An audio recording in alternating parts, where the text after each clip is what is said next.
had to have been one of the most crazy, chaotic, wacky, stupid, weird, stupid races I have ever seen in my entire life.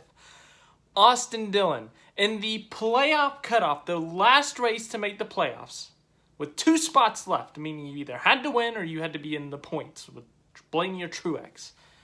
Austin Dillon has a walk-off win to make it into the playoffs. I don't know how, but he won. There was a 25-car pileup in this race that took out a lot of contenders. We had 2 Rick Ware Racing cars in the top 10, Landon Cassill in the top 5, Noah Gragson in the Beard Motorsports car in the top 5. Only 16 cars finished this race altogether. And this race almost ended because there was rain in the middle of pack racing at Daytona that caused the 25-car pileup, or however many cars it was. This race was chaotic, and at the very end it came all the way down to the line, and only 3 points separated Ryan Blaney and Martin Truex Jr. in the championship, or the fight for the final spot to fight for a championship. Yes, this is what this race was. It was chaotic. Everything happened. There were multiple wrecks. There were multiple big wrecks. We saw the first one. It was like Eric Jones, Denny Hamlin, Christopher Bell, Ryan Blaney. Ryan Blaney had a 26-point gap over Martin Truex Jr. entering this race. Now, just a couple days ago, it was announced that Kurt Busch would withdraw his playoff waiver, so, that opened up the opportunity for Truex. Now, he was in the playoffs, and there had to be a new winner to knock him out, or Blaney. He was 26 points behind Ryan Blaney entering this race, so he needed a lot of help, and that help came early. A crash in stage 1 destroyed Ryan Blaney's car. I thought he was done, personally. His wheel was pointing the opposite way. Fenders were torn off. There was all types of damage. He was shredding debris everywhere. But Blaney, somehow they got that car fixed. Somehow they ended up finishing 15th in a absolutely destroyed race car. They were like 5 laps down or something. 4 laps down, 6 laps down. So Ryan Blaney ends up finishing 15th in that destroyed car, and Truex was getting stage points. He finished 2nd in stage 2. I think he finished 4th in stage 1. So he got a lot of stage points, and he only needed 10 or 11 positions on Blaney to be ahead of him in the points, just in case there was a new winner. Truex had that position after the rain delay, but of course, with all the cars that were taken out in the crash, that meant Blaney could gain positions because they would not be running laps on track. Then, of course, he gains those positions. Truex falls back because he loses the draft because it was so spread out and there were so many cars that really aren't usually competitive. It was so wacky. This race was so wacky. And let's talk about the wackiest part. We'll talk about the playoff picture in a minute. The wreck. We have to talk about the wreck. Yes, there were multiple wrecks in this race, multiple big wrecks, but we have to talk about the wreck. The wreck that happened with about 25 laps to go. Intensity is picking up. There is rain nearby, rain that could potentially end the race. We don't know. It's Daytona. It could rain the rest of the day. It could rain for 5 minutes. We don't know, but it is going to rain at Daytona, and a playoff spot's available. And up in the top 10, you have Justin Haley, who needs a win. Eric Almirola, who needs a win. Ricky Stenhouse Jr., who needs a win. Bubba Wallace, who needs a win. Lots of guys who absolutely need a win to get into the playoffs. They can't finish second. They can't finish third. Checkers or wreckers. And Denny Hamlin's up there. Daniel Suarez is up there. They're alternating positions. They're going 3 wide, 4 wide. Chaos is happening at Daytona. And they coming around with, what did I say, 25 to go or something? And they go into turn 1. And going into turn 1, 3 wide, everyone's kind of jumbled up. Chris Buescher was up there too. He needed a win as well. And at first, it looks like Chris Buescher just gets hit wrong or something, spins into Suarez, spins into Hamlin. Literally, the entire field gets involved in this crash except for like 2 guys. Maybe 3. But somehow, Austin Dillon entered turn 1, 15th or 16th, and he scooted his way to the lead and left without a scratch, or very few scratches. Anyways, he escapes and he has the lead. And then meanwhile, we go back to the replay, and Daniel Suarez just lost his car. Ryan Blaney just lost his car. Chris Buescher just loses his car, and everyone's like, that's random. That doesn't happen usually. Cars don't just go spinning by themselves. Sometimes they do, but not that many at the same time. Go to the onboards. It is raining in turn number 1, and the whole freaking field is involved in this crash. As I said, big names: Denny Hamlin, Daniel Suarez, Chase Elliott, And then other guys, Justin Haley, Ricky Stenhouse Jr., Eric Almirola, Todd Gilliland. I don't know how many guys were in that crash. Eric Jones. Basically, the finishing result, that's not like the top 15. They were involved in this crash. Even some of them were involved in the crash. Has to be one of the biggest crashes in NASCAR history, in recent NASCAR history when they didn't have like 60 cars. The Talladega 2012 finish when there was a 29-car pileup and Kenseth won and Jeff Gordon, who was like 20th entering turn 3, ended up finishing second. It has to be up there with that crash. It was the most insane thing, and the question, of course, was, should NASCAR have thrown a caution? Here's my opinion. We heard mixed reviews. Justin Haley initially said that the lap before it was raining, but then he said it wasn't. Kyle Busch said it was not raining the lap before, and it just suddenly started raining right then, right there. Spotters were saying it was raining on the roof, but it's not on the racetrack, so, there is a little bit of a difference there. And then the onboards also showed that it was not raining the lap before. But then the fan view. There was one fan who had a video, and when they were on the backstretch, half a lap before the big crash happens, he's videoing, and then all of a sudden he's like, oh my gosh, it's raining, they need to throw a caution, it's raining. He's screaming and stuff, and they're coming through the tri-oval. He's like, it's raining, they're gonna crash, something like that. And then of course they crashed. So NASCAR could have thrown the caution, but it was so quick, and by the time they would have gotten to turn 1, or by the time they would have made the decision, they still would have been going very fast. They don't slam on the brakes under caution and drop to 70 miles an hour. They lift off the gas and they slowly and gradually go down. So they would have still been going pretty fast into turn 1 and probably would have still slid. I don't know if the crash would have been as big, but the fact of the matter is it's such a judgment call, and I don't really know if anyone did anything wrong. But at the same time, I don't think anyone did anything right. Because, yes, it was raining, but you can't predict an exact location where it's going to rain. It's threatening. There hasn't been any lightning, so you got to let them race as much as you can. But at the same time, can you make that call earlier? I don't know. It's such a small margin, and it's a human judgment call. And it's so sudden as well. Like that rain, it was looming, but there was no signs that it was raining on the racetrack, so there was no need to throw a caution. But it started raining at like the worst possible time. So I think it's just a bad outcome, a bad timing thing. I really don't think there's anyone wrong or right in this situation, just because it's too close to call, I guess. It was just a freaky situation, but some hard hits were in there. Denny Hamlin, Suarez, Stenhouse, they all hit pretty hard, so hopefully they're okay. But coming out of this was Austin Dillon in the lead. Kevin Harvick was involved in the crash. He came out second. Then there was a 3-hour debate, that's about how long the red flag was, I think, of who's really the leader. Austin Dillon gets through cleanly. He runs away, but Kevin Harvick was ahead of him when the caution came out. But then Kevin Harvick got in the crash, and he was slower than Austin Dillon, so should he be in the lead? Should he be in second? Should he be in 38th? I don't know. That's how weird people are. I think Austin Dillon deserved the lead there, and it didn't matter anyways because we went back racing and Kevin Harvick's car was done for anyways. Like, literally, Kevin Harvick, the instant that they said we're going back racing, they pulled the car off the pits. They were like, we can't, it's undrivable. We don't even know how it got back to the pits. But then the last 21 laps were pretty dull, I guess, just because there was literally only 10 competitive cars or alive cars, and only 5 of them were probably competitive.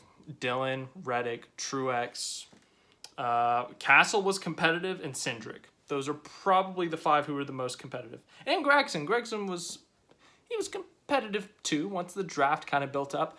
But it was a 4-car runaway with Truex, Cassill, Dillon, and Cindric.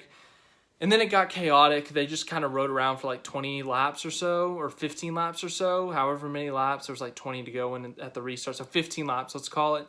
And then Dillon was waiting to make his move, but he didn't want to wait too late because if there's a caution on the white flag, you can't do anything. It's over.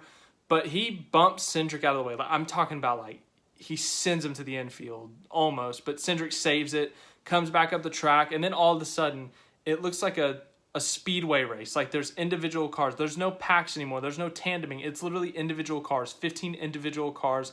They have to get all resituated, get back in drafting order. And then the best possible situation for Austin Dillon is Tyler Reddick gets into second. So all of a sudden, Austin Dillon's leading. He has his teammate second, and there's not enough cars to make a big run. And if they do, his teammate can help block. So Austin Dillon didn't really have to do that much to win at that point.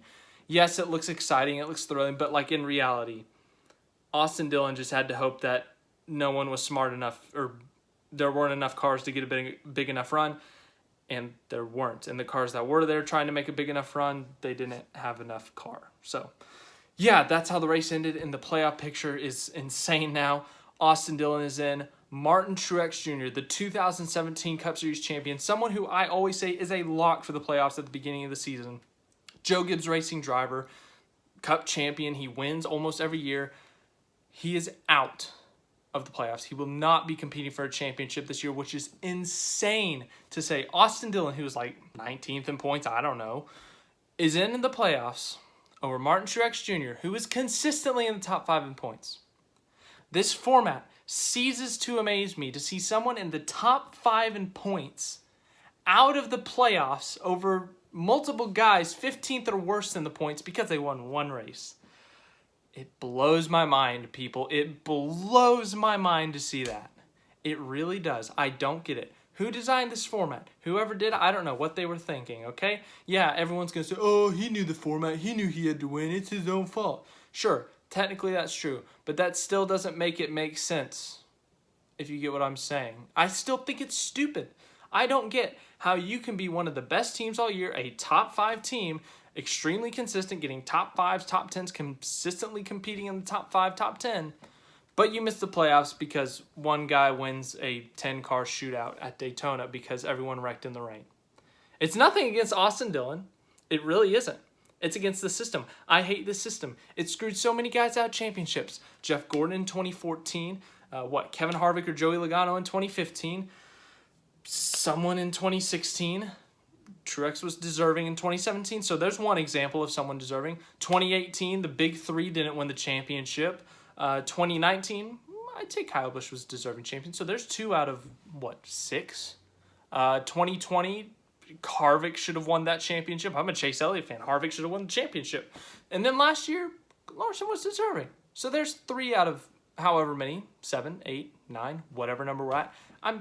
This format gets me so mad that I can't even count. I hate this format. Anyways, your playoff drivers are, let's see here, Austin Dillon, Tyler Reddick, Ryan Blaney is now in the playoffs. He looked like a pretty safe bet, but then late after getting in that early crash, he wasn't, but then he ends up making it anyways. And then his 2 Penske teammates, Joey Logano, Austin Cindric are both in, so that's 5 of them so far. Kevin Harvick, Chase Briscoe, Larson, Elliott, Byron, Bowman, Bell, Kyle Busch, Denny Hamlin, Daniel Suarez, Ross Chastain. I think that's 16. I don't know. I think that's the 16. I probably missed someone. If I did, I'm sorry. Anyway, some big names don't make the playoffs. We will talk about them when we get to them. Let's look at the wackiest finishing results you will ever see in a NASCAR Cup Series race. I will never see something like this as wacky in the top 10 than today. This is the wackiest top 10. Austin Dillon wins, the clutchest win he could possibly get in his career. He's had 3 career wins prior to this. The first one came at Charlotte in a Coca-Cola 600 fuel mileage race. The second one, he wrecked Eric Almirola on the last lap of the Daytona 500. Third one, he played some strategy cards, but I tell you what, that Texas win, he deserved that one. He held everyone off for 25 laps or so on older tires. Austin Dillon, that was a good one. And then today, he survives a 15-car shootout with only 10 of them on the lead lap and only 3 or 4 of them without damage, and wins. He had to move Austin Cindric at a super speedway, which is very dangerous and very scary. But you know what? He won and he made the playoffs. Good for him. Both RCR cars are in the playoffs via wins. I don't know how he did it. I did not see this coming. I knew he'd be competitive. You know, he usually runs good at these super speedways. RCR is usually pretty good at super speedways. They have a good history at these super speedways. So the number 3 car has some pretty good history at super speedways. But I just didn't see it coming. I really didn't. And then you look at the rain. I thought the rain was going to be the end of it. I was like, wow, Austin Dillon just won a rain. But then it stopped raining, And I was like, all right, Austin Dillon's not winning now. And then he won anyway. So, yeah. That happened. Austin Dillon eliminates Martin Truex Jr. from the playoffs and gets finishes the second RCR car into the playoffs. Speaking of RCR, it's an RCR 1-2. Tyler Reddick finishes second. His car was damaged and he finished second. I don't know. Third place, Austin Cindric. He was one of the few cars without damage there at the end. I thought he was the favorite to win. But, just because you can't run by yourself at Daytona, you got to run in a pack, even if it's a mini pack, a little 4-pack of cars. And he got punted out of the way. He ends up finishing third. Somehow. Good for him. Fourth place, Landon Cassill. We get to talk about the fun guys up here in the top 10. Landon Cassill, what a run for him in the 77 car. The Spire Motorsports car, yes, that car won a few years ago at Daytona, and yes, it was due to weather. But that car isn't really competitive that much. Fact of the matter, they're in the 30s most of the time. The fact that they survived this race and got a top 5 is so impressive. I'm so happy for Spire, the 77 car, and Landon Cassill. That is great for them. This is one of those feel-good videos. Like, when we go through all these next, 4 guys are just, it's so fun to talk about them. Landon Cassill fourth. Everyone give it up for him. Fifth place, Noah Gragson in the 62 car. Not in the Petty GMS car, not in the Collie car, in the Beard Motorsports car. Beard Motorsports has been competitive at super speedways before. Brendan Gaughan was leading at Talladega with 4 to go when he got wrecked a couple of years ago at Talladega. The Beard Motorsports car, if it survives, it's competitive. He was up there. He was making moves to get up there to the front. Unfortunately for him, there weren't enough cars to really make a run or do anything, so that kind of sucked for him. But he still gets a top 5.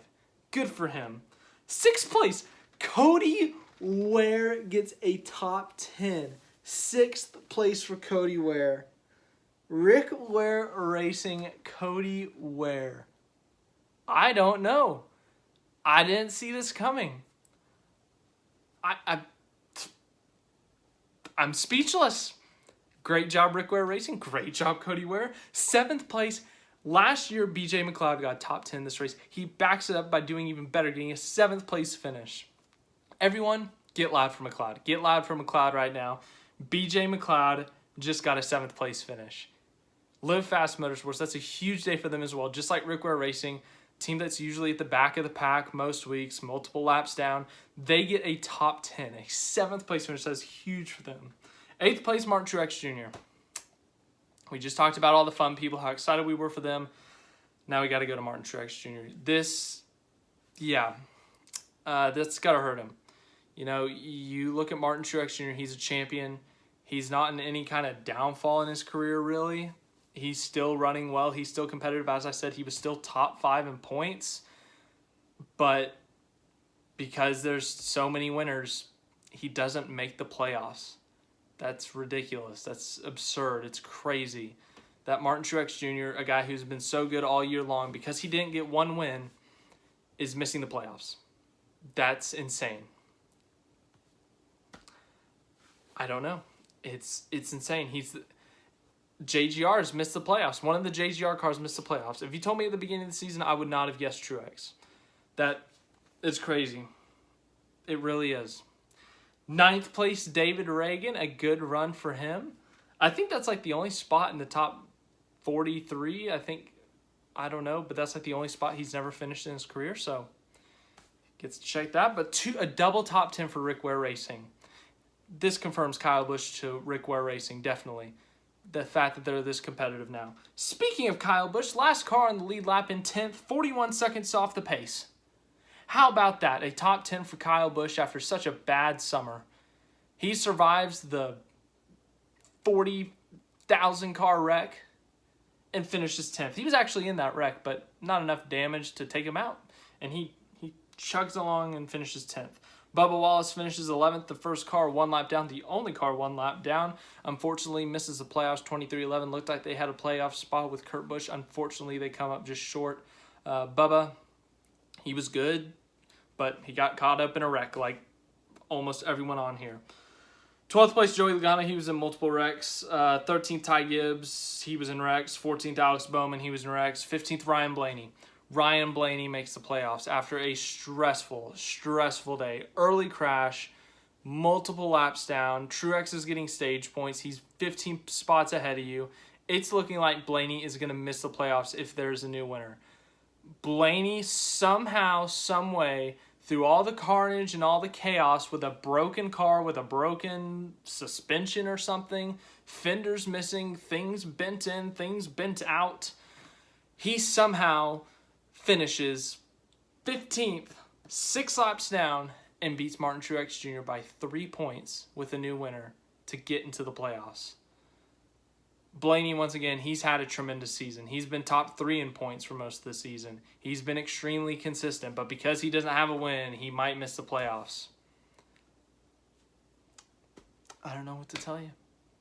I really don't, but he's in the playoffs. Good for him. 16th, Cole Custer, the highest finishing SHR car. That might be the first time I've said that all season. Cole Custer, 7 laps down, in 16th. Eric Jones, 17th, 12 laps down. He's actually had a really good season. He's been top 15 in points the last few weeks. He's looked really good. I honestly thought he would have a good shot at the win, but that big wreck just kind of screwed him, got too much damage, and he had to park it late in the race. He finishes 17th, 18th, Ty Dillon, 19th, Harrison Burton, 20th, Kevin Harvick. He was second when that rain came out, but his car was too destroyed. 21st, Eric Almirola, 22nd, Stenhouse, 23rd, Todd Gilliland, 24th, Daniel Suarez, 25th, Denny Hamlin, 26th, Daniel Hemrick, 27th, Chris Buescher, 28th, Justin Haley, 29th, Chase Elliott, 30th, Corey LaJoie, 31st, Chase Briscoe, 32nd, Michael McDowell. I think 32nd through like 10th were all involved in the big crash, along with, I think, Tyler Reddick, Truex, and Kyle Busch. I think every one of those guys was involved in it. Where were we? I don't know. 32nd, McDowell. 33rd, Chastain. 34th, Byron. 35th, Keselowski. 36th, Christopher Bell. 37th, Larson. Brad Keselowski, his first year RFK, misses the playoffs. He was involved in that early crash. Thought he would be a threat. They are usually pretty good at the super speedways, but getting involved in an early wreck pretty much screwed him. Kyle Larson had a mechanical problem. He was like one of the 3 cars today that was not in an incident, and that's purely because he was not in a wreck, and he had that mechanical problem 30 laps into the race. Okay, I guess I'll wrap this up. Playoffs are going to be whack. Playoffs may be stupid. Rain made today's race weird, but honestly, there was some good racing. Prior to the big wrecks, there was some really good, really fun racing.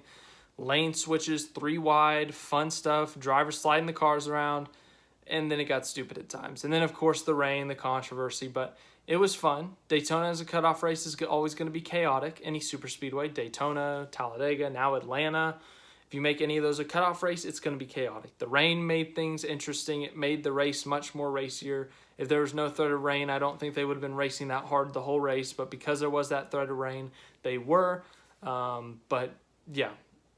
30-car pileups. Austin Dillon wins. The playoffs are set in absolute chaos. So, thanks for watching this video. I can't believe I just watched that. Austin Dillon's in the playoffs.